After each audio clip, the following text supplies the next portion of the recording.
works as well as the twin epics Chilappatikaram Manimekalai. This is a major problem for the historian, and therefore a historian necessarily has to adopt a very rigorous methodology for using these texts which have been composed over a very long period, probably nearly 6 centuries. The Sangam texts represent a rich corpus of literature, which is the oldest among the literatures of the Dravidian group of languages.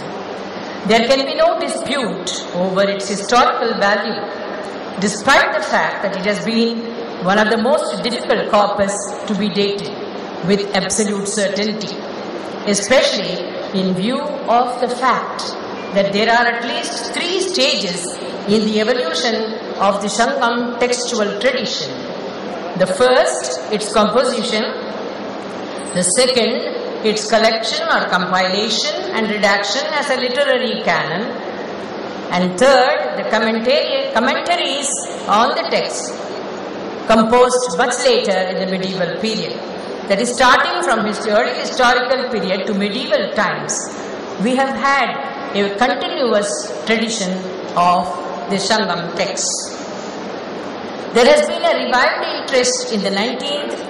and 20th centuries representing a Tamil renaissance with the help of the print medium. The evolution of such a textual tradition itself has a historical significance, which any historian needs to take into serious consideration while using the texts as sources for the reconstruction of the history of the Tamils in the early centuries before and after the Christian era, and its impact on later historical developments. Requiring as it does a rigorous methodology, particularly semiological analysis and critical approach,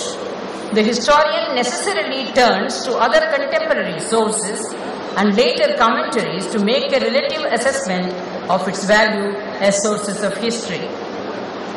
Further, it is unhistorical to ignore the stages of its collection, anthologization and commentary texts. Briefly, these stages may be recognized as the first compilation of the poems by the Pulavar at the behest of the Sangam rulers themselves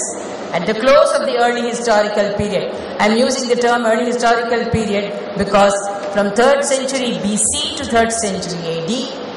it has been a very important period for the Indian continent as a whole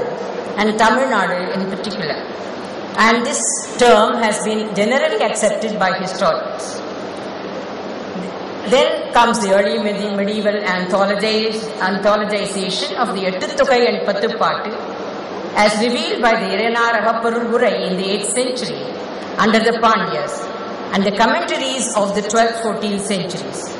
The historicization of the textual tradition has been of tremendous significance to researchers on early socio-political formations, socio-economic and religious history, with corroborative evidence from archaeology and epigraphy. Conventional histories have mainly focused on the political aspects of the evidence from the Sangam texts and assigned them generally to the pre-Pallava period, pre-6th century AD, on the basis of a clear disjunction between the polity of the Sangam age and the Pallava Pandya period monarchies, which mark a different socio-political order, influenced by the Brahmanical tradition, with a highly Sanskritized ruling elite and priestly organization. Such a view presents an unchanging static Tamil society for a period of well over 600 years from the beginning of the Christian era. This long period for the Sangam and post-Sangam age pays scant regard to the different phases marked by the main anthologies of the Sangam, followed by the twin epics and the 18 minor didactic works, which were mostly authored by the Buddhist and Jain poets. With the exception of the Tirukkural, which is of universal value, not assignable to any particular sectarian affiliation. Somewhat more scientific was the approach of Nilakanta Shastri, who narrowed the period of the Sangam classics down to the first 3 centuries of the Christian era. The decline of the Sangam polities was attributed by conventional history to the Kalabhra invasion and subversion of the Sangam socio-political order, and thus a Kalabhra interregnum was located in the post-Sangam or the 4th-6th centuries AD, till the rise of the Brahmanical polities of the Pallavas and Pandyas. Yet,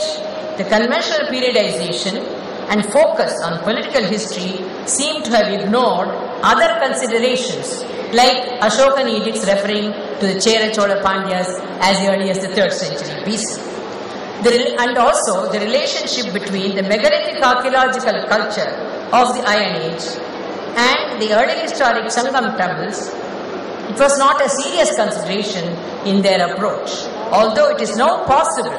to locate the end phases of the megalithic culture with the early historical period, coinciding with the Sangam polities and Sangam heroic poetry. The nomenclature Sangam age for this long period, 3rd century BC to 6th century AD, would not be appropriate, as different phases may be recognized within the early historical period in the development of a tribal society towards a state society. The term post-Sangam similarly does not clearly indicate the nature of the period, which was one of transition towards a state society. Here I would like to present 3 areas wherein researches have been fruitful and historically viable. The first is the nature of the social formation revealed by the Sangam texts, the changes which occurred during the long period of 6 centuries, 300 BC to 300 AD, of the early historical period, and later the nature of urbanization. Urbanization, by which I mean the development of trade and towns and cities. And finally, the transformations which took place in the Brahmanical and Shramanical religious traditions and their impact on the developments of the period of transition 4th to 6th centuries, and then later in the early medieval period when the texts were actually anthologized in the 8th century. Recent researchers on early historical Tamilagam have demonstrated that the texts and their colophons and invocatory verses need to be situated in the context in which they were composed and compiled and redacted into a literary canon and anthologized, marking the transformation for tribal society to a state society. From tribal forms of worship, that is the intensely humanistic and anthropocentric forms of worship, into a formalized system of beliefs and practices which claims to universalism, and the change from the tribal egalitarian social organization into a stratified caste-based society under the influence of the Brahmanical socio-religious traditions.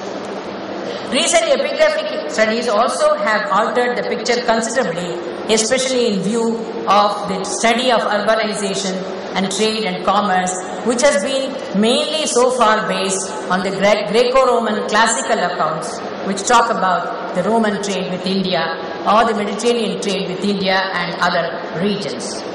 Thus, conventional history has not taken into consideration the socio-economic aspects, but they glorified the Sangam age as one of great kingdoms with well-organized administrative structures and territorial